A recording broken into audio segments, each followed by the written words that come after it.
Hello மக்களே, Madras high court ரெக்கமெண்ட்லேருந்து நேற்று exam date அது மட்டும் இல்லாமல் கேண்டிடேட்டோட ரிஜெக்ஷன் லிஸ்ட் எல்லாமே கொடுத்துருந்தாங்க. என்னென்ன காரணத்துக்காகலாம் ரிஜெக்ட் பண்ணியிருக்காங்க அப்படின்ற மாதிரிலாம் சொல்லியிருக்காங்க. அது எல்லாத்தையுமே ஒன்று ஒன்றா பார்த்துருவோம். இது வந்து எந்த நோட்டிஃபிகேஷனுக்கானது அப்படின்னு சொல்லி பார்த்தீங்கன்னா, புதுச்சேரி ஜுடிஷியல் சர்வீஸ்க்கானது. Notification number 50. ஒரு 74 வேகன்சிக்கு சொல்லியிருந்தாங்க. புதுச்சேரி கேண்டிடேட் மட்டும்தான் அப்ளை பண்ணணும் அப்படின்னு சொல்லியிருந்தாங்க. அந்த கேண்டிடேட்கான நோட்டிஃபிகேஷன் பற்றி தான் ஃபுல்லாக இந்த டீட்டெயில் எல்லாமே கொடுத்துருக்காங்க.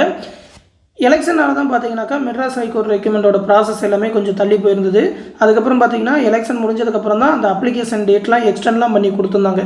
இப்போ பார்த்தீங்கன்னா ஒரு ப்ராசஸாக பண்ணிகிட்டு இருக்காங்க. இப்போ புதுச்சேரிக்கு எக்ஸாம் டேட் அனௌன்ஸ் பண்ணிட்டாங்க. அடுத்து பார்த்தீங்கன்னா நம்ம தமிழ்நாட்டுக்கு தான் எக்ஸாம் டேட் சொல்லுவாங்க. நம்மளோட கணிப்பு பார்த்தீங்கன்னாக்கா ஆகஸ்ட் லாஸ்ட் இல்லைனா செப்டம்பர் ஸ்டார்டிங் அப்படின்னு சொல்லி தான் ஸ்டார்டிங்லேருந்தே சொல்லிட்டு இருக்கோம். அதுக்கேற்ற மாதிரி தான் ஷெட்யூல் போட்டு ப்ரிப்பேர் பண்ணிகிட்டு இருக்கோம். அதே மாதிரி தான் நடக்கும். இப்போ பார்த்தீங்கன்னாக்கா ஜூலை லாஸ்ட்டில் தான் இந்த எக்ஸாமே சொல்லியிருக்காங்க. இதுக்கப்புறம் அனௌன்ஸ் பண்ணாங்கனாலும் எப்படி ஆகஸ்ட் லாஸ்ட் அந்த மாதிரி தான் வரும். ஆகஸ்ட்டில் கண்டிப்பாக எக்ஸாம் வைக்க வாய்ப்பு அதிகமாக இருக்குது. அதனால் ப்ரிப்பேர் பண்ணுறவங்க ஃபாஸ்ட்டாக ப்ரிப்பேர் பண்ணுங்கள்.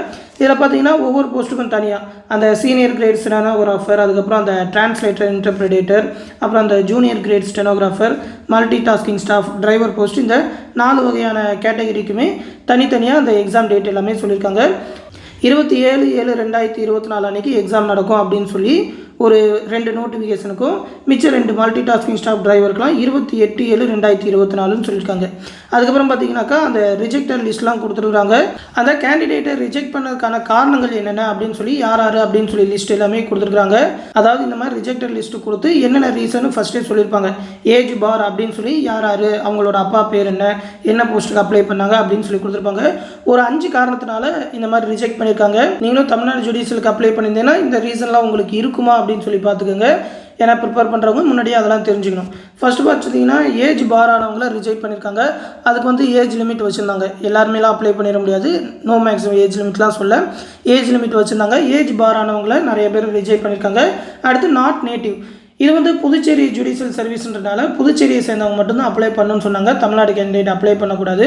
அதனால் நிறைய பேர் ரிஜெக்ட் பண்ணியிருக்காங்க.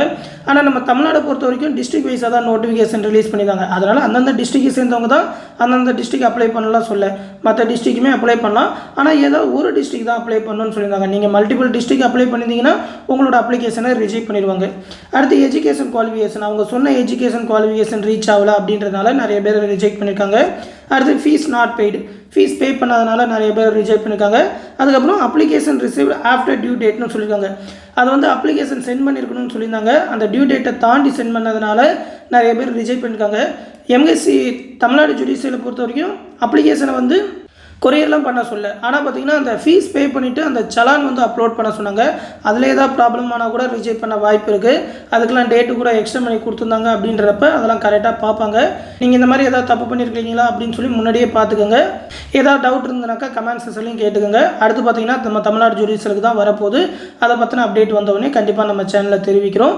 எம்எஸ்சிலேருந்து எந்த அப்டேட் வந்தாலும் உடனே தெரிவிப்போம். அந்த அப்டேட் எல்லாத்தையுமே உடனே தெரிஞ்சுக்க மறக்காமல் நம்ம சேனலையுமே சப்ஸ்கிரைப் பண்ணி வச்சுக்கோங்க. நம்ம சேனலில் அந்த எம்எஸ்சியான ஸ்டடி மெட்டீரியல் கிளாஸஸ் எல்லாமே கண்டக்ட் பண்ணிகிட்டு இருக்கோம். ஜாயின் பண்ணணும்னு நினைக்கிறவங்க 8903302290 அப்படின்ற வாட்ஸ்அப் நம்பருக்கு மெசேஜ் பண்ணி ஜாயின் பண்ணிக்கோங்க.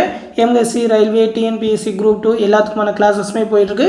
அதற்கான மெட்டீரியலுமே ப்ரொவைட் பண்ணிகிட்டு இருக்கோம். மெட்டீரியல் கூட நீங்கள் தனியாக வாங்கிக்கலாம். இந்த அட்மின் வாட்ஸ்அப் நம்பருக்கு மெசேஜ் பண்ணிங்கன்னா அதை பற்றின டீட்டெயில் எல்லாமே சொல்லுவாங்க. உங்களுக்கான மெட்டீரியல் என்ன வேணும், என்ன கிளாஸில் ஜாயின் பண்ணணும்னு சொல்லி அவங்களுக்கு மெசேஜ் பண்ணி தெரிஞ்சுக்கோங்க.